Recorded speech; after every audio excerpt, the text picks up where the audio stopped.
Bonjour. Et voilà, donc je vais vous parler un petit peu de ce que de trop nombreux patients vivent. En 2002, ma fille Laurette a été atteinte d'une leucémie aiguë foudroyante et durant 9 mois d'hospitalisation, j'ai pu malheureusement constater des manques absolument incroyables. Tous les jours, ma fille était en attente de plaquettes sanguines. Donc je découvrais à côté d'elle que nous aurions pu, nous, en tant que donneurs, donner nos plaquettes. On n'en avait jamais entendu parler. Et ces 9 mois vont être ponctués non seulement de douleur, d'enfer, puisque c'est l'enfer, mais de manque. Et chaque jour, ma fille, qui évidemment trouvait que le parcours était déjà difficile, ne s'expliquait pas comment on pouvait ne pas avoir été averti. Malheureusement, ces 9 mois se sont mal terminés. Elle nous a quittés dans des douleurs difficiles, dans des manques incroyables. Elle a eu la chance, elle, d'avoir un donneur de moelle osseuse, puisque lorsque la chimiothérapie ne fonctionne pas, on tente l'ultime chance de la greffe de moelle osseuse, qui est fantastique. Et malheureusement, donc nos autres enfants n'étaient pas compatibles avec Laurette, parce que les frères et sœurs peuvent être donneurs, une chance sur 4 seulement d'être compatibles. Et sinon, on fait appel à un fichier international sur lequel des donneurs avertis se seraient inscrits.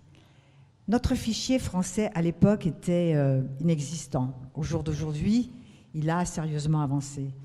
Néanmoins, ce don est toujours très, très inconnu.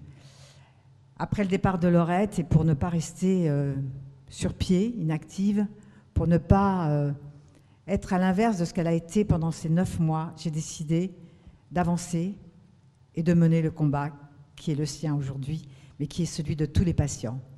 Depuis 15 ans, c'est toujours comme si c'était hier, mais c'est déjà 15 ans. Depuis 15 ans, nous menons ce combat avec beaucoup d'énergie, avec la mienne, celle d'une équipe, mais surtout l'énergie de Laurette et de tous ces patients qui, chaque jour, font face avec un courage extraordinaire. Et je dirais que je suis vraiment fière de tous les jours pouvoir apporter des petites solutions. Néanmoins, il y a encore tellement de chemin à faire. L'association a 3 missions. La première, informer, donner envie, amener les gens au don de sang, de plaquettes et de moelle osseuse.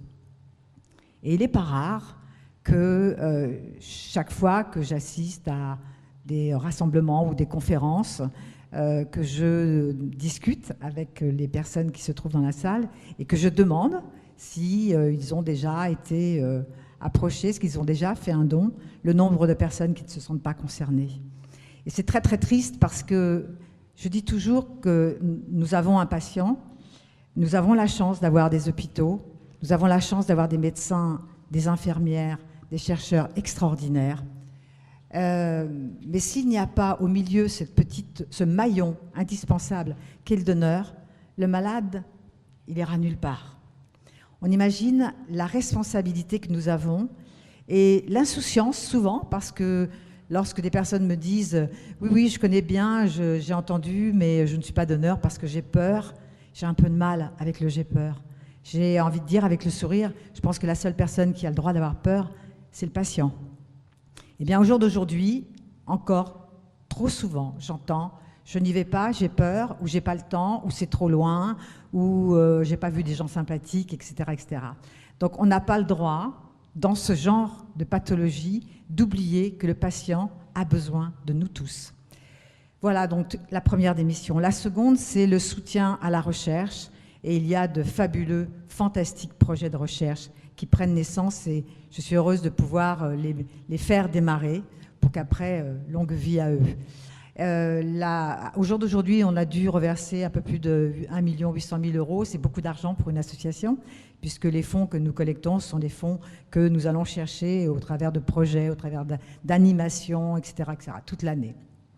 Ensuite, la troisième des missions, c'est d'apporter soutien et réconfort aux patients et de pouvoir permettre à des patients qui sont enfermés pendant de longs mois, voire des rechutes au bout de 5 ans, eh bien, puissent avoir confortablement, je dirais, entre guillemets, ce dont ils ont besoin. Les familles sont éprouvées, souvent elles explosent malheureusement. C'est très très long, c'est très incertain. Et ce combat est un combat de tous les instants parce que, comme je l'ai dit tout à l'heure, trop de personnes ne savent pas encore au jour d'aujourd'hui ce que nous pouvons nous apporter dans notre quotidien. Voilà, je dirais que du pire, on peut toujours en sortir un peu du meilleur. Merci. Merci beaucoup Stéphanie.